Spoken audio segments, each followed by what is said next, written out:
Nothing strange happened at first. That's the part that bothered me later. Every morning, I left my apartment at 7:40.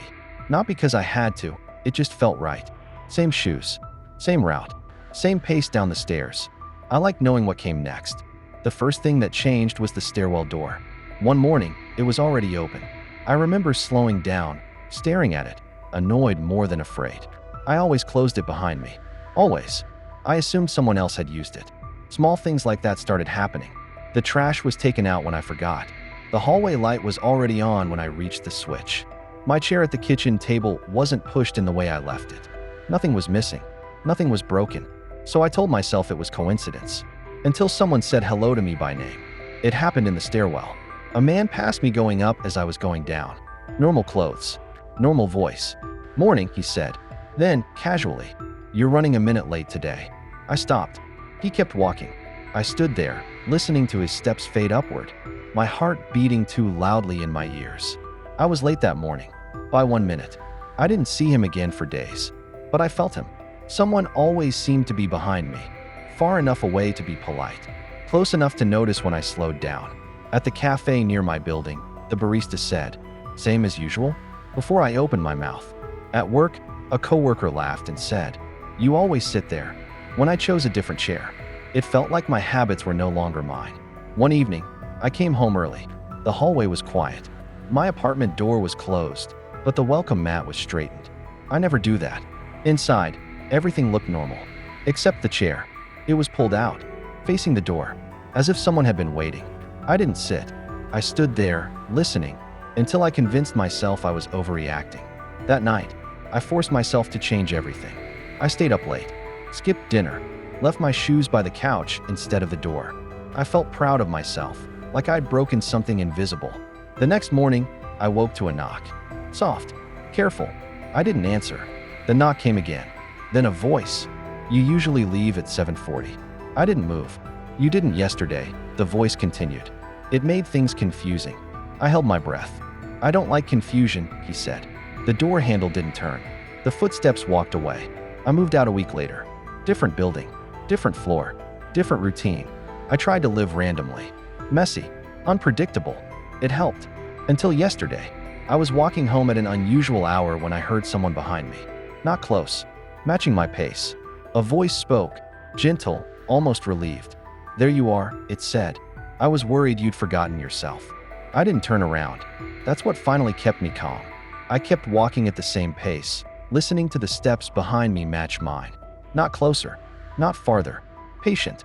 After a block, the footsteps slowed, then stopped. I reached my building and went inside without looking back. That night, I sat on the floor instead of the couch. I slept with the lights on. I didn't follow any pattern at all. The next morning, there was a note slipped under my door. Plain paper. No handwriting I recognized. It said, "You're harder to follow when you pay attention." No threat. No demand. Just information. I stayed there for 6 more months. Nothing else happened. No footsteps. No voices. No notes. Life slowly went back to normal. That's how I know it wasn't paranoia. Because eventually, I stopped being careful again. I bought the same shoes. Left at the same time. Sat in the same place. And yesterday, in the stairwell, someone held the door open for me. A man I didn't know smiled politely and said, "Morning." Then, just before I passed him, he added, "You're back on schedule." I never saw him again, but I stopped believing routines were harmless.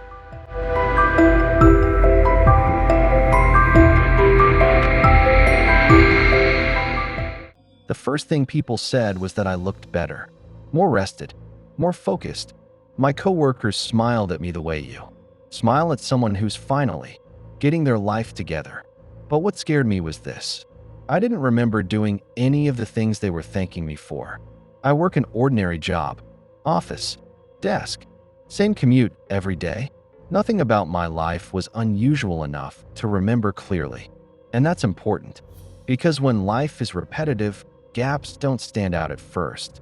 It started with small comments. "You handled that call perfectly yesterday," my manager said. I nodded, pretended I remembered the call. Later, an email thanked me for staying late to help reorganize files. The timestamp said 11:43 p.m. I was asleep by 10. I always am. I checked my phone. The email came from my account, written in my tone, signed with my name. I told myself I was just tired. Then the neighbors started waving at me. One of them laughed and said, "You're a lot friendlier at night." That sentence stayed with me. I began tracking my time. Every night, between 10:17 p.m. and 12:04 a.m., my phone showed movement. Steps counted, locations visited, messages sent, but I had no memory of any of it. Security footage from my apartment building showed me leaving. Calm, purposeful, upright posture, no hesitation. I didn't look confused. I looked efficient. The scariest part wasn't that I was losing time.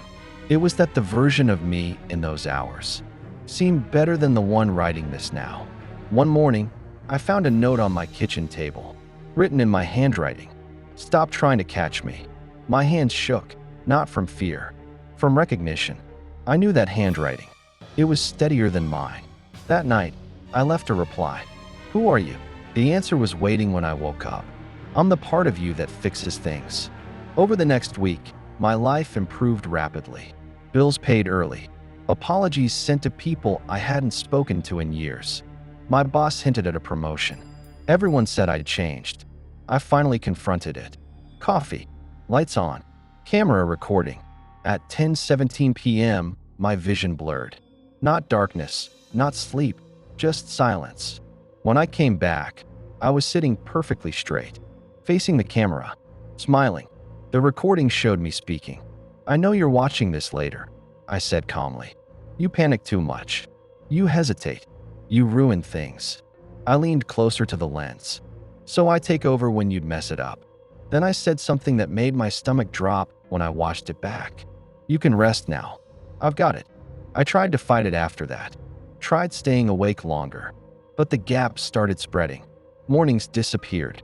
Afternoons vanished. Now, I only come back for a few minutes at a time. Long enough to write this. Long enough to warn you. Because the last note was waiting on my desk today. Written neatly. "You're the interruption now." And the scariest part? I don't feel afraid anymore. I feel relieved. Like I was never supposed to be in control at all. I used to lose time at night. Now I'm starting to lose the day. And I don't think I'm the one waking up anymore.